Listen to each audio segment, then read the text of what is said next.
செந்தில் அண்ணா. அவர் ஆக்சுவலாக திருச்சியில் இருக்க எங்கள் கிராமத்தில் நாங்கள் எல்லாம் எங்கள் கிராமம் அந்த நேரம் துபாயில் இருக்காங்க. நான் மகாராஜா முடிச்சிட்டேன். அந்த இடத்துலேருந்து ஸ்டார்ட் பண்ணார். ஸோ ஃபஸ்ட்டு செந்தில் எனக்கு தேங்க்ஸ் சொல்லி ஸ்டார்ட் பண்ணுறேன். தேங்க்யூங்கண்ணா. அவர் ஆக்சுவலாக துபாயிலேருந்தே வந்திருக்காரு இந்த ப்ரெஸ் மீட்காக. தேங்க்ஸுங்கண்ணா. ஓகே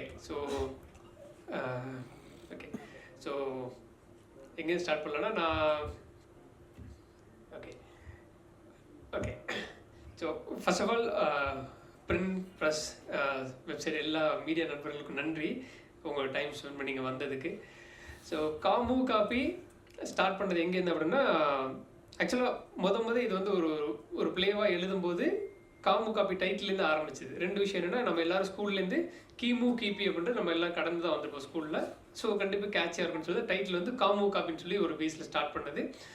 அப்புறம் நிறைய இடங்கள் என்னோடய ஃப்ரெண்ட்ஸே கூட ஸ்கூல் காலேஜஸில் லவ் பண்ணிட்டு ஒரு மேரேஜ் லைஃப்பில் போகும்போது, ஒரு 5 வருஷம் 6 வருஷம் லவ் பண்ணவங்க கூட ஒரு மேரேஜ் லைஃப்பில் போகும்போது 1 வருஷம் 2 வருஷம் கூட அவங்களால they are not able to live with marriage லைஃப்பில். ஸோ டிவோர்ஸில் போகும்போது என்னன்னு சொல்லி யோசிக்க போகும்போது எல்லாருக்குமே வந்து ஒரு இமோஷனல் இம்பேலன்ஸ், சோஷியலாக ஒரு ப்ரெஷர், ஸோ இந்த மாதிரி இல்லையான்னு சொல்லி எல்லாமே வந்து ஒரு லாங்கிங், ஒரு வேற ஒரு லைஃப்பை கம்பேர் பண்ணி இருக்காங்களோ அப்படின்ற ஒரு மொமெண்ட் இருந்துச்சு. ஸோ அதுலேருந்து தான் அந்த கதையானது உருவாக்கப்பட்டுச்சு கதையாக. ஸோ படம் ஆக்சுவலாக கம்ப்ளீட்டாக ஒரு 13 நாளில் ஷூட் பண்ணோம். 13 நாளில் ஷூட் பண்ணுறதுக்கு ஃபஸ்ட் திங் ஒரு ஸ்கிரிப்ட் முடிச்சதுக்கப்புறம் எல்லா ஆர்டிஸ்ட் ஃபைனல் பண்ணிட்டு வெட்டிட்டு ரிஹர்சல் ஃபார் அபவுட் 10 days. ஆக்சுவலாக ஸ்கிரிப்ட் ரீடிங் ப்ளஸ் ரிஹர்சல் பண்ணோம். எக்ஸாக்டாக எங்கெங்கே போகிறோம், என்னென்ன ஷார்ட் பண்ண போகிறோம் அப்படின்றத பண்ணோம். ஒரு நாளைக்கு அட்லீஸ்ட் 5லேருந்து 6 சீன் ஷூட் பண்ணோம் ஆக்சுவலாக. ஸோ எங்கே ஷூட் பண்ண வரும் அங்கேயே ரிஹர்சல் பண்ணோம். ஸோ டிஓபி பயங்கர சப்போர்ட். ஆக்சுவலாக நாங்கள் ஆப்பிள் ஒரு ஆப் இருக்குது ஆக்சுவலாக. ஸோ எந்த கேமரா யூஸ் பண்ண போகிறோமோ அந்த லென்ஸ், என்ன லென்ஸ் வரும், என்ன டென்சிட்டி வரும் எல்லாமே பண்ணிட்டு வீட்டே கோன் வித் கம்ப்ளீட். எப்படி நம்ம ஸ்டோரி போர்ட் போடுவாங்களோ இப்போ வந்து அந்த கேமராலே கம்ப்ளீட்டாக ஒரு லிஸ்ட் வச்சுட்டு தான் நாங்கள் ஷூட் பண்ணவே போனோம். ஸோ வர எல்லாத்துக்கும் அந்த இது இருக்கும். எந்த ஷார்ட்டு இன்றைக்கி அசிஸ்டன்ட் டைரக்டர் எல்லாத்துக்குமே இன்றைக்கி என்ன பண்ண போகிறோம், ஏது பண்ண போகிறோன்றது எல்லாத்தையும் தெளிவாக தெரியும். அதனால் ஈஸியாக எக்ஸிக்யூட் பண்ண முடிஞ்சிச்சு. ஸோ லிமிட்டடான ஒரு பட்ஜெட் இருக்குது. ஒன்று ஐயோ நம்மள்ட்ட பட்ஜெட் இல்லைன்னு சொல்லி ரெஸ்ட்ரிக்ட் பண்ணி உட்காரலாம், இல்லை இதில் என்ன பண்ண முடியும்னு சொல்லி ஒரு ஸ்டார்ட் பண்ணோம். ஒரு சேலஞ்சிங் தான் ஸ்டார்ட் பண்ணோம். ஸோ முடிச்சிட்டோம். அவுட் வந்து ஸ்க்ரீன் பண்ணோம் ஒரு டிஸ்ட்ரிபியூஷன் டீமுக்கு. டிஸ்ட்ரிபியூஷன் ஃபஸ்ட்டு ஒரு டீம் வந்து பார்த்த பிறகு ஒரு ப்ரொடியூசர் சார் வந்துட்டு ஒரு டிஸ்ட்ரிபியூட்டர் வந்துட்டு ஃபைட் இருக்குது, நல்லாயிருக்கு, லவ் இருக்குது, ரொமான்ஸ் அண்ட் சீக்வன்ஸ் நல்லாயிருக்கு, சாங் இருக்குது நல்லாயிருக்கு இப்படிலாம் சொல்லிட்டு ஹீரோயின் கருப்பாக இருக்குது அது நல்லா இல்லை தம்பி அப்படின்னு சொல்லிட்டு ஸ்டாப் பண்ணிட்டாரு. நான் சொல்லி கேட்குறேன், இல்லை சார் இப்போ நம்ம பாலுமித்ரா சாரோட படங்கள், பாரதிராஜ் சாரோட படங்கள் எல்லாம் ஹீரோயின் அப்படி தானே இருந்தாங்க சார், அந்த மாதிரி ஒரு லைவாக இருக்கும் சரிதா மேம், இது மாதிரி ஒரு லைவாக இருப்பாங்களே சார் அப்படின்னா, இல்லை தம்பி அது ஆடியன்ஸ் ஒத்துக்க மாட்டாங்களே தம்பி அப்படின்னு சொல்லிட்டு ஒரு மாதிரி சொல்கிறாரு. இல்லை சார் இப்போது இந்த மாதிரி ஹீரோயின்ஸ் இருந்தாங்க தம்பி, அப்போ தியேட்டருக்கு வந்தவங்க எல்லாரும் கருப்பாக இருந்தாங்க, மாநிலமாக இருந்தாங்க, ஈஸியாக கனெக்ட் பண்ணிட்டாங்க. இன்றைக்கி எல்லாமே கொஞ்சம் ஃபேராக இருக்கிற மாதிரி தான் அட்டென்ஷன் சீக்கிங்காக இருக்கும் அப்படின்னு சொன்னோம். அதுக்கப்புறம் மறுபடியும் ஒரு ஸ்க்ரீன் பண்ணோம். அப்போ கேபிள் சிங் சார் வந்து பார்த்துட்டு ஹீரோயின் அது இது எல்லாத்தையும் விட்டாலும் படம் இமோஷனலாக கனெக்ட் ஆகுது. ஃபர்ஸ்ட் திங், நீங்கள் எவ்வளோ பெரிய பட்ஜெட்டில் பண்ணாலும் ஒரு ஆக்ஷனாக இருக்கலாம், இல்லை வந்து நீங்கள் என்ன ட்ராமா இருக்கலாம், எப்போ இமோஷனல் கனெக்ட் ஆகுது அது ஒர்க் அவுட் ஆகும். இந்த படத்தில் இமோஷனல் கனெக்ட் ஆகுது. ஸோ நீங்கள் சொல்கிற பட்ஜெட்டுக்கும் இந்த இதுக்கு வந்து கம்ப்ளீட்லி ஃபார் அவேவாக தான் இருக்குது. ஸோ இது ரீஎடிட் பண்ண முடியுமான்னு சொல்லி கேட்டாங்க. பண்ண முடியும் சார் சொன்னேன். ஸோ ரீஎடிட் பண்ணோம். திரும்ப ஒரு சில அவர் பண்ணும்போது எனக்கும் சொல்ல தோணுச்சு. அப்புறம் ஒரு சில சீக்வன்ஸ் அடிஷ்னல் எழுதும்போது அப்புறம் அடிஷ்னல் சீக்வன்சஸ் பண்ணும்போது அப்புறம் லால் சார், ராமச்சந்திரன் சார் எல்லாமே இன்னும் பூஸ்டப் பண்ணாங்க. ஸோ ஒரே நாளில் 18 நிமிஷத்துக்கான ஃபுட்டேஜ் வந்து ஷூட் பண்ணோம். ஒரு 24 hours கம்ப்ளீட்டாக அந்த எடுத்த ஒரு ஷாட் கூட வேஸ்ட் ஷாட் கிடையாது. கம்ப்ளீட்டாக எடுத்து அப்படியே படத்தில் ஃபிட் பண்ணுற அளவுக்கு திரும்ப ரீஷூட் பண்ணி ஆட் பண்ணணும். ஸோ நீங்கள் பார்க்கக்கூடிய 1 hour 37 minutes ரன் டூரேஷன், இதை விட ஒரு 2 to 3 minutes எக்ஸசிவாக இருந்துச்சு ஆக்சுவலாக. ஸோ இது வந்து எங்கே இருந்துச்சுன்னா 2 விஷயம். ஸ்கிரிப்டிங்காக நான் டைரக்ட் நித்தின் சாரோட மகாராஜா ஒர்க் பண்ணுறது. ஸ்கிரிப்டிங் அவர் கன்வின்ஸ் ஆகிற வரைக்கும் கேட்டுட்டு அதை போட்டு அடித்து துவச்சு அப்படி தான் கொண்டு வர்றாரு. நம்மள்ட்ட கொண்டு வந்து சொல்லும்போதே அதனால தான் ஸ்கிரிப்ட்லேயே இருக்கும். எக்ஸாக்டாக எடிட் பேட்டர்ன் எங்கேவா இருக்கும், அடுத்த லுக் அண்ட் பேட்டர்னாக இருக்கும், சில இதில் ஷார்ட் டிவிஷனாகவும் இருக்கும். இது என்னவா நரேட் பண்ணுற முதல்ல அவர் சொல்லிட்டு வரும். அடுத்து வந்து கொட்டேஷன் கேங்ன்ற ஒரு படத்தில் வந்து நான் அசிஸ்டன்ட் டைரக்டரும் ப்ரொடக்ஷன்லேயே ஒர்க் பண்ணேன். ஸோ ஒரு நாள் ஷூட் போகும்போது 26 லட்சம் என் கையில் கொடுத்தோம். கிட்டத்தட்ட ஒரு 13 நாள் நான் ஃபுல்லாக ஹேண்டில் பண்ணேன். அது பண்ணும்போது ஒரு நாள் லைட்டுக்கு எவ்வளோ தேவைப்படும், டெக்னீஷியனுக்கு எவ்வளோ தேவைப்படும், கேமரா முன்னாடி சாப்பாடுகள் அப்படி என் தெரிஞ்சதுனால தான் இது பண்ண முடிஞ்சிச்சு. நிறைய பேர் கேட்பாங்க ஆக்சுவலாக அசிஸ்டன்ட் டைரக்டராக இருந்தால் தான் படம் பண்ண முடியுமான்னு சொல்லிட்டு. ஆக்சுவலாக அசிஸ்டன்ட் டைரக்டராக இருந்தால் தான் படம் பண்ண முடியும் அப்படின்றது கிடையாது. நல்ல ப்ரொடியூசர் இல்லை நல்ல இன்வெஸ்ட் பண்ணுற ஆட்கள் இருந்தால் கண்டிப்பாக பண்ண முடியும். ஆனால் இப்போது நான் பர்சனலாக பார்க்குறது வந்து நான் யாரையும் குறை சொல்கிறதுக்கு அந்த இடத்துக்கு சொல்ல வரல. நிறைய படங்கள் ரிலீஸ் ஆகாமல் இருக்கிறதுக்கு காரணம் இது யார் கன்சியூம் பண்ண போகிறாங்க, யார் செட் ஆஃப் ஆடியன்ஸ், இங்கே சிட்டி மாதிரி மல்டிப்ளெக்ஸில் மட்டும் போடுவோம் இல்லை சிங்கிள் ஸ்க்ரீன் இந்த மாதிரி போக போகிறோமா அப்படின்னு சொல்லிட்டு இன்னைய தேதிக்கு மேபி முன்னாடி தேவையில்லை, இன்னைய தேதிக்கு டிரெக்டர்ஸ்க்கு இந்த மாதிரி பிஸ்னஸ் பெர்ஸ்பெக்டிவ் இருந்துச்சுன்னா, இன்வெஸ்ட்மெண்ட் பண்ணுற பெர்ஸ்பெக்டிவ் இருந்துச்சுன்னா, தியேட்டர் என்ன மாதிரி அப்சர்வ் பண்ண போகிறாங்க அப்படின்னு சொல்லி பெர்ஸ்பெக்டிவ் இருந்துச்சுன்னா, it will become very easy. ஒரு ஜூனியர் ஆர்டிஸ்ட் பண்ண போகிறோம், இல்லை வந்து ஒரு கேரக்டர்ஸ் எடுக்கிறோன்னா, இது ஒருத்தருக்கு 1 லட்சம் 2 லட்சம் கொடுக்குறேன்னா, இப்போது சிங்கமொழி சார் வந்து புதுசாக வந்து சேஞ்ச் ஓவர் பண்ணி கொண்டு வந்தாங்க. அதன் மூலமாக ஒரு கம்ப்ளீட்டாக ஒரு லுக் அண்ட் ஃபீல் கிடைச்சது இல்லை. அது வந்து not in terms of money. வேற ஒருத்தர் கூட கொண்டு வந்து ஒரு டைரக்டர் நினச்சா கன்விக்ஷனை பண்ண முடியுன்றது என்னோட டேக். அது இதில் நாங்கள் 100% ஒர்க் பண்ண செஞ்சோம். ஸோ சரண்யா அவங்க பண்ணதுக்கு முழுவதற்கு காரணம்னா, அதுக்கு முன்னாடி நாங்கள் ஷார்ட் ஃபிலிம் ஒர்க் பண்ணோம். காவல் தெய்வம் சொல்லிட்டு ஒரு ஷார்ட் ஃபிலிம் பண்ணியிருக்கேன் விமன் போலீஸ்னை பற்றி. ஆக்சுவலி என் ஒய்ஃப் போலீஸ். ஸோ அவங்க சொன்ன இன்ஸ்பிரேஷனில் தான் ஆக்சுவலாக அந்த ஷார்ட் ஃபிலிம் எடுத்து ஒரு உமன் போலீஸ் ஒரு நாள் டியூட்டி என்னவா இருக்குது அப்படின்றத சொன்னோம். அது கிட்டத்தட்ட ஒரு 56 ஃபிலிம் ஃபெஸ்டிவல் போயிட்டு வேர்ல்டு வைட் 26 அவார்ட்ஸ் ஆக்சுவலாக வின் பண்ணிச்சு. ஸோ அதுலேருந்து தான் நிதின் சரண்யா வந்து அசிஸ்டன்ட் டைரக்டராக இது பண்ணுறதுக்கு கூப்பிட்டாங்க ஆக்சுவலாக. ஸோ அந்த ஒரு டேக். அதுக்கப்புறம் ஒரு சென்டென்ஸ் ஒரு ஷார்ட் பண்ணணும். இது பண்ணும்போது 2 ரீசன் முக்கியமாக பண்ணணும். நல்லா பர்ஃபார்ம் பண்ணணும். அப்புறம் இந்த கால் ஷீட்ன்ற இஷ்யூவோ இல்லை வந்து ஆர்டிஸ்ட்டை ஃபாலோ பண்ணுற ஸ்ட்ரகிள் நமக்கு இருக்கக்கூடிய, ஏன்னா நம்மகிட்ட இருக்க லிமிடெட் பட்ஜெட், இதுக்குள்ளே கண்டிப்பாக பண்ணிக்கணும் அப்படின்றதுனால தான் பண்ணோம். அப்புறம் அதுலேருந்து விக்னேஷ் வந்தார். இது எல்லாத்தையும் ஃபார் பெட்டர். டிஎஸ்கே வந்து என்னோட காலேஜ் ஜூனியர் ஆக்சுவலாக. நாங்கள் கிட்டத்தட்ட ஒரு 10-12 வருஷமே தெரியும். ஆக்சுவலாக அவர் இன்றைக்கி ஷூட்டில் இதில் பொள்ளாச்சி ஏதோ ஷூட்டில் இருக்கார், அதனால் வர முடியல. அவர் வந்து ஒரு சாரி கேட்க சொன்னார், மறந்துட்டேன். ஓகே. ஸோ அவர் உள்ளே வந்ததுக்கப்புறம் இன்னும் அவர் ஆக்சுவலாக நிறைய பிரேக் பண்ணணும்னு நினைக்கிறேன். ஆக்சுவல் காமெடியாக இருந்தது தான் லபர் பந்தில் ஒரு ஒரு கிரே ஷேடில் இருக்க ஒரு கேரக்டராக பண்ணணும்னு சொல்லி வந்தாங்க. அதுக்கப்புறம் இதில் வந்து கைண்ட் ஆஃப் லவ், அவர் பார்க்குற எல்லாத்துக்கும் பிடிக்கிற மாதிரியான ஒரு லுக் அண்ட் ஃபீலில் வந்து அவருமே கேரி பண்ணார். அது எங்களுக்கு ரொம்ப பெரிய சப்போர்ட்டாக இருந்துச்சு. இன் டர்ம்ஸ் ஆஃப் பிஸ்னஸ்க்கு அந்த மாதிரி ஒரு நோட் ஃபேஸ் வரும்போது இன்னும் ஒரு லிஃப்டாக இருந்துச்சு ஆக்சுவலாக எங்களுக்கு. எடிட்டர் ஜிஎம் சுந்தராக இருக்கட்டும். ஜிஎம் சுந்தர் நாங்கள் வந்து மகாராஜில் அசிஸ்டன்ஸாக ஒர்க் பண்ணோம். Editor Sivaraj Balumathi student. கிட்டத்தட்ட நான் அவர் டைரக்டர் ஆக்சுவலாக he want to become director. நான் கேட்டதுனால எடிட் பண்ணாங்க. கிட்டத்தட்ட இந்த வெர்ஷனே நான் கிட்டத்தட்ட 3-4 வருஷம் இந்த ரெடிட் பேட்டர்ன் நிறைய ஒர்க் பண்ணியிருக்கோம். எந்த இதுக்குமே சலைக்காமல் ஒர்க் பண்ணி கொடுத்தாப்புல. மியூசிக் டைரக்டர் தர்ஷன், ஜிப்ரான்ஸோட அசிஸ்டன்ட் இருந்தார். எல்லாமே இந்த பட்ஜெட்குள்ளே தான் பண்ணணும்னு சொல்லி நாங்கள் ரொம்ப ஸ்பெசிஃபிக்காக இருந்தோம். அது எல்லாமே அதை புரிஞ்சுக்கிட்டாங்க. ஆக்சுவலாக இமோஷனலாக இது ஒர்க் அவுட் ஆகுது, இது வேறு ஸ்கேலில் வரும்னு சொல்லிட்டு எல்லாமே சப்போர்ட் பண்ண செஞ்சாங்க. இந்த படத்தில் ஒரு சாங் வைக்கலாம் அப்படின்னு சொல்ல போகும்போது எங்கள் மியூசிக் டைரக்டர் அடுத்த படத்துக்கு மூவ் ஆகிட்டார். அவர் அந்த டேத்தில் இருக்கும்போது சமந்த் சார் அப்ரோச் பண்ணோம். சமந்த் சார் ரொம்ப எக்ஸலண்டாக ஒரு சாங் கொடுத்தாரு. கண்டிப்பாக நீங்கள் படத்தில் போகும்போது உங்களுக்கு பிடிக்கும். ஓவரால் இந்த படத்தில் கீ ஃபேக்டராக இமோஷனல் நல்லா கேரி ஆகும்னு நாங்கள் முழுசாக நம்புகிறோம். வழக்கமாக த்ரில்லர், ஹாரர், ஆக்ஷன் படங்கள் வந்து நான் லீனியராக சொல்லுவாங்க. ஒரு லவ் படத்தை நாங்கள் வந்து நான் லீனியராக சொல்லியிருக்கோம். அது கண்டிப்பாக எல்லாத்துக்கும் ஒர்க் அவுட் ஆகும்னு நம்புகிறேன். நீங்கள் பார்த்துட்டு சொல்லுங்கள். விக்னேஷ் ரவி கிட்டத்தட்ட ஆல்மோஸ்ட் நிறைய நேரத்தில் வந்து ரவுண்ட் த கிளாக் தான் ஷூட் பண்ணிருக்கோம். 24 hours 27 hours தான் ஷூட் பண்ணிருக்கோம். ஒரு நாள் வந்தாலும் அடுத்த நாள் அப்புறம் ஒரு 3-4 மணி நேரம் எக்ஸ்ட்ரா கூட ஷூட் பண்ணியிருக்கோம். எல்லாத்தையுமே வேர் பண்ணிட்டாங்க. ஏன்னா இவனுக்கு ஒரு விஷயம் இருக்குது. அது எனக்கு க்ளோஸ் எல்லாத்துக்கும் படம் செய்யலாம். ஆனால் புதுசாக வந்து ஒருத்தர் வந்து பண்ணணும்னு சொல்லும்போதுலாம் ரொம்ப பெரிய விஷயம். இது எல்லாருமே 100% கான்ட்ரிபியூட் பண்ணாங்க. நாங்கள் 13 நாளில் பண்ணோம் அப்படின்றது வந்து நாங்கள் சொல்கிறது எதுக்கு ஸ்பெசிஃபிக்னா இது பண்ண முடியும். அதுக்கான கரெக்டான ஆட்கள், அதுக்கான டீம் அமைஞ்சிச்சுன்னா எல்லாத்தாலையும் கண்டிப்பாக பண்ண முடியும். ஸோ அந்த ஒரு எஃபர்ட். ஸோ கேபிள் சேகர் சாருக்கு இந்த இடத்துல நன்றி சொல்லிக்கிறேன். நான் ஹெச்ஆர் முடிச்சுட்டு ஒரு 4 years ஹெச்ஆரில் ஒர்க் பண்ணேன். அப்போ தான் ஒரு படத்தில் அசிஸ்டன்ட் டைரக்டர் ஒர்க் பண்ணதுக்கு சார் சொன்னார், தம்பி ஒர்க் பண்ணு, அதுக்கப்புறம் கற்றுக்கிட்டு வா அப்படின்னாங்க. நான் அவர்கிட்ட சொல்லாமே ரிசைன் பண்ணிட்டு வேலைக்கு அசிஸ்டன்ட் டைரக்டர் அந்த படத்தில் போய் ஒர்க் பண்ணேன். அந்த படம் ட்ராப் பண்ணேன் 1 year கழிச்சு. அதுக்கப்புறம் என்னாச்சு, மறுபடியும் திரும்ப அவர் போய் நின்று போயின்னா, சார் என்ன சார் இப்படி ஆயிடுச்சு, படம் நிப்பாட்டிட்டாங்கன்னா, சரி ஒன்றும் பண்ணல, வேலை கிடைக்குதுன்னா அப்புறம் உடனே அப்ளை பண்ணி அடுத்த ஒரு வாரத்தில் ப்ரொஃபஸரை ஜாயின் பண்ணேன். அவர் சொன்னார், நீ ஒன்றை காப்பாற்றிக்க, சினிமா ஒன்று பின்னாடி காப்பாற்றிக்கும், சரியா? நீ ஃபினான்ஷியலாக வையபிளாக இருந்தீங்கன்னா கன்சிஸ்டன்ட் அதுக்கான ஒர்க் பண்ணினா உனக்கு கண்டிப்பாக இது ஒரு நாள் பண்ண முடியும்னாரு. நான் இப்போது 23 வயசில் திரும்ப வேலைக்கு போயிட்டு அங்கேருந்து ஒர்க் பண்ண செஞ்சேன். அப்புறம் ப்ரொஃபஸர் ஒரு 9 years ஒர்க் பண்ணிட்டு பேரலாக அவர் சொல்லுவார், சாட்டர்டே சண்டே இங்கே இருக்கிற நிறைய பெரிய படங்கள் போது கூட நான் ஸ்கிரிப்ட் டைப் பண்ணேன். சாட்டர்டே சண்டே டிஸ்கஷன் போவேன். அவங்க வந்து வாய்ஸ் நோட் கொடுப்பாங்க, நான் டைப் பண்ணி கொடுப்பேன். அதுக்கு வந்து சேலரி அப்படின்றத தாண்டி எனக்கு வந்து பெரிய எக்ஸசைஸ் பண்ணிக்கிட்டேன்.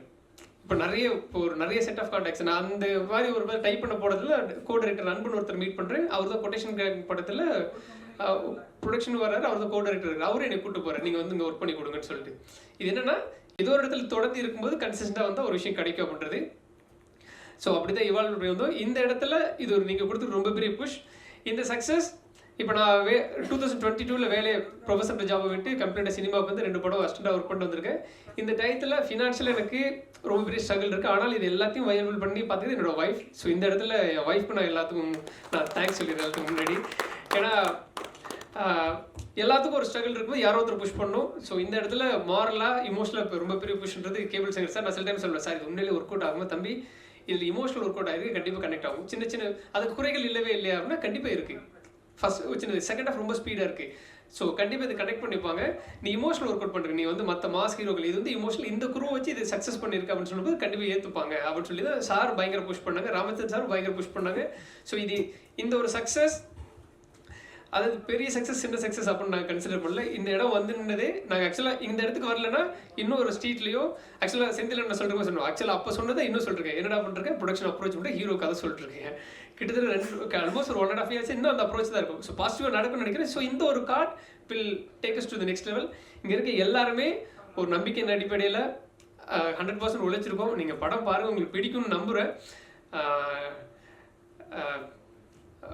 Thank you so much. Short film work பண்ணேன். அவர் ஏதோ ஒரு கான்ஃபிடென்ட் வச்சு சடனாக இதை நீங்கள் பண்ணால் நல்லாயிருக்கும்னு சொல்லிட்டு நாங்கள் ஒரு டீமாக எஃபர்ட் போட்டு ரீஹர்சல் ப்ராப்பராக பண்ணி ஒரு ஸ்டேஜுக்கு அப்படியே படத்தை கொண்டு வந்து முடிச்சிட்டோம். ஓகே, படம் முடிச்சிட்டோம், ஆனால் அதை நாங்கள் எப்படி ரிலீஸ் பண்ண போகிறோம் அப்படின்னு ஒன்று இருக்கும்ல. ஸோ எங்களுக்கு ஃபுல் சப்போர்ட்டாக இருந்தது கேபிள் சங்கர் சார் தான். ஸோ இயக்குனருக்கு வந்து ரொம்ப வருஷமாக சார் தெரியும், அதனால அவரோட சப்போர்ட்டில் ஒரு வழியாக கொண்டு வந்துட்டோம். அப்புறம் என் கூட ஒர்க் பண்ணவங்க விக்னேஷ் ரவி, விக்கி, செல்டன், டிஎஸ்கே, பிரியதர்ஷினி, நாங்கள் எல்லாருமே ஒரு விஷயம் மட்டும்தான் நினச்சோம். ப்ரொஃபஸர் இயக்குனர் சார், அதான் புஷ்பநாதன் சார் வந்து இதுதான் நம்ம படம், இதுதான் பண்ண போகிறோன்றதை எங்களுக்கு சொன்னதில் புரிஞ்ச ஒரு விஷயம் கொண்டு வந்தோம். எனக்கு பர்சனலாக இந்த படம் எப்படின்னா, நான் இது வரைக்கும் என்ன நீங்களாம் பார்த்துருப்பீங்க, எப்போவுமே டல்லாக அழுக்கா அப்படியே இருப்பேன். பட் என்ன ஃபஸ்ட் டைம் இப்படி ஃப்ரெஷ்ஷாக இப்படியும் காமிக்க முடியும்னு காமிச்சதுக்காக ரொம்ப நன்றி இயக்குனர் சார். அப்புறம் இன்னொரு விஷயம் என்னென்னா, நிஜமாகவே இந்த படம் நடிக்கும்போது தெரில கல்யாணத்துக்கு பின் அப்படிங்கிறது, கல்யாணம் ஆனதுக்கு அப்புறம் சில டைலாக்ஸ்லாம் நமக்கே லைஃப்பில் இருக்கும். கல்யாணத்துக்கு முன்னாடி அப்படி சொன்னீங்க, இப்போ இப்படி சொல்கிறீங்க அப்படின்லாம் நமக்கே இருக்கும். ஸோ ரியல் லைஃப்பில் கனெக்ட் பண்ணிக்கிற மாதிரி நிறைய டைலாக்ஸ் எழுதியிருக்காரு அப்படிங்கிறத நான் எக்ஸ்பீரியன்ஸில் என்னால் ஃபீல் பண்ண முடியுது. உண்மையாக அது ஒரு விஷயம். ஸோ ஓவரால் படத்தை வந்து எடுத்துகிட்டு வந்து உங்ககிட்ட கொடுத்துட்டோம். படம் பாருங்கள், நாளைக்கு ரிலீஸ். மக்கள் எல்லாருக்கும் இந்த படம் பிடிக்கும்னு நாங்கள் நம்புகிறோம். ஓவரால் சாருக்கு அண்ட் எல்லாருமே டீமுக்கு, எங்கள் எடிட்டர் பேசுன மாதிரி தர்ஷன், மியூசிக் டைரக்டர், ஓவரால் எங்கள் டீம் எல்லாத்துக்குமே வந்து நான் விஷ் பண்ணிக்கிறேன். நம்ம சேர்ந்து ட்ரை பண்ணுவோம், நல்லதே நடக்கும். Thank you all. ப்ரெசன்ட் மீடியா நான் திருப்பி உங்ககிட்ட கேட்டுக்கிறேன். எனக்கு தெரிஞ்ச நிறைய சாருங்க மேம்லாம் இங்கே இருக்கீங்க. ஸோ வந்து நான் ஏற்கனவே சொன்ன மாதிரி அழகழகான கேப்ஷன் போட்டு இந்த சின்ன டீமை அழகாக சப்போர்ட் பண்ணி கொண்டு வந்துடுங்க. நீங்கள் கண்டிப்பாக அதை பண்ணுவீங்க நம்புகிறேன். Thank you so much. நான் இந்த மாதிரி எங்கேயும் பேசுறது கிடையாது. என்ன மாதிரி புது முகங்களுக்கு வந்து ஒரு ஒரு மூவியில் வந்து ஒரு முக்கியமான ஒரு கதாபாத்திரம் கொடுத்ததுக்கு இங்கே நான் புஷ்பநாதன் அண்ணாக்கு நான் தேங்க்யூ சொல்லணும். ஸோ ரொம்ப சந்தோஷம் எனக்கு. இந்த மூவியில் ஒரு செகண்ட் லீட் கேரக்டர் எனக்கு கொடுத்துருக்காரு. நான் வந்து முன்னாடி தியேட்டரில் நிறையா பண்ணியிருக்கேன் நான். ஸோ நான் தியேட்டர் ஆர்டிஸ்ட் நிறையா இது நான் பண்ணி தான் வந்திருக்கேன். ஸோ அப்படி பண்ணுறப்ப எனக்கு டக்குன்னு எங்கேயுமே சான்ஸ் வந்து கொடுக்க மாட்டாங்க. ஒரு மூவிலலாம் ஒரு சின்ன சின்ன ரோல்ஸ் தான் நான் நிறைய பண்ணியிருக்கேன். அப்படிங்கிறப்ப இந்த படம் வந்து எனக்கு முக்கியமான படம். ஸோ எனக்கு ரொம்ப சந்தோஷம். ஸோ இது கண்டிப்பாக எல்லா ஆடியன்ஸ் கிட்ட போய் ரீச் ஆகணும். அது உங்கள் கையில் தான் இருக்குது. எல்லோரும் சப்போர்ட் பண்ணணும். தேங்க்யூ. எல்லாருக்கும் வணக்கம். ப்ரெசன்ட் மீடியாவுக்கு நன்றி இங்கே வந்ததுக்கு. காமு காப்பி, கல்யாணத்துக்கு முன் கல்யாணத்துக்கு பின். ஸோ இந்த படத்தில் நான் லீட் ரோலாக பண்ணியிருக்கேன். என் பேர் விக்னேஷ் ரவி. என்னோடய கரியர் 2016 நான் இங்கே ஸ்டார்ட் பண்ணேன். ஒரு ஜூனியர் ஆர்டிஸ்ட்டாக நான் இங்கே ஸ்டார்ட் பண்ணேன் நான் என்னோடய கரியர் ஆக்சுவலி. ஸோ தீரன், நாச்சியார், மாஸ்டர், பேட்டை, டானாக்காரன், விடுதலை, இப்படி நிறைய படங்கள் நான் ஒர்க் பண்ணியிருக்கேன். ஸோ இந்த படம் முதல் படம் எனக்கு. இந்த படத்தில் எனக்கு வாய்ப்பு கொடுத்த புஷ்பநாதன் சாருக்கு ரொம்ப நன்றி. அண்ட் இந்த படம் எனக்கு எப்படி கிடைச்சிதுன்னா, சரண்யா ரவிச்சந்திரன் தான் எனக்கு வந்து இதுக்கு முன்னாடி அவங்க முன்னாடி படம் ஒன்று பண்ணியிருந்தோம். ஸோ அதை பார்த்துட்டு சரி ஓகே இந்த கதை நீங்கள் ட்ரை பண்ணி பாருங்கள் நல்லாயிருக்கும் அப்படின்னு சொல்லி சொன்னாங்க. சரி ஓகே ட்ரை பண்ணுவோம் அப்படின்னு சொல்லிட்டு இந்த ஸ்கிரிப்டை வாங்கி படித்தோம். இதுக்கு முன்னாடி நான் பண்ண படங்கள் எல்லாமே ரொம்ப ரக்கடான ஒரு படம். லைக் வெற்றிமாறன் சாரோட படத்தில் விடுதலையில் பண்ணியிருக்கேன். ஸோ டானாக்காரன், இந்த படங்கள் எல்லாருமே வந்து ஒரு மாதிரி ரொம்ப டார்க்கான ஒரு கேரக்டராக இருக்கும் எனக்கு. ஃபர்ஸ்ட் டைம் ஒரு படம் வந்து ஒரு மிடில் கிளாஸ் பையன், சிட்டி சப்ஜெக்ட் அண்ட் ரொமான்டிக்காக இருக்கும் இந்த படம். சரி ட்ரை பண்ணுவோம், நமக்கு ஒரு சேஞ்ச் இருக்கும் அப்படின்னு சொல்லி இந்த படம் ட்ரை பண்ணேன். ஸோ படம் ரொம்ப நல்லா வந்திருக்கு. இந்த கதையில் அன்பு, என்னோடய கேரக்டர் நேம் அன்பு. ஸோ அன்பு என்ன பண்ணுறான் அப்படின்னா, இப்போது அன்புன்றது வேறு யாரும் இல்லை, நீங்கள் எல்லாரும் தான் அன்பு. ஏன்னா இந்த கதையில் ஒரு பேஷனை நோக்கி ஓடிக்கிட்டு இருக்க ஒருத்தன் தான் லைஃப்பில் இருக்க கமிட்மெண்ட்ஸ், பிரச்சனைகள், இது எல்லாத்துக்காகவுமே கண்ட்ரோல் ஆகி அப்படியே இருக்கான் அதே இடத்துல. ஸோ இவன் பேஷனை நோக்கி ஓடி இவன் ஜெயிக்கிறானா இல்லையா அப்படின்னு தான் கதை. இங்கே நம்ம பார்க்குற சொசைட்டியில் எல்லாருக்குமே இந்த ப்ராப்ளம் ஒன்று இருக்குது. ஸோ ஜெயிப்போமா ஜெயிக்க மாட்டோமா, ஸோ வீட்டில் இருக்க ஃபேமிலி ப்ராப்ளம்ஸ், கமிட்மெண்ட்ஸ், இது எல்லாத்தையும் நோக்கி ஓடிக்கிட்டு இருக்கோம். ஆனால் எல்லாருக்கிட்டையுமே ஒரு தனித்துவம் ஒன்று இருக்குது. ஸோ அதை பற்றி டீட்டெயிலாக நாங்கள் டிஸ்கஸ் பண்ணியிருக்கோம்.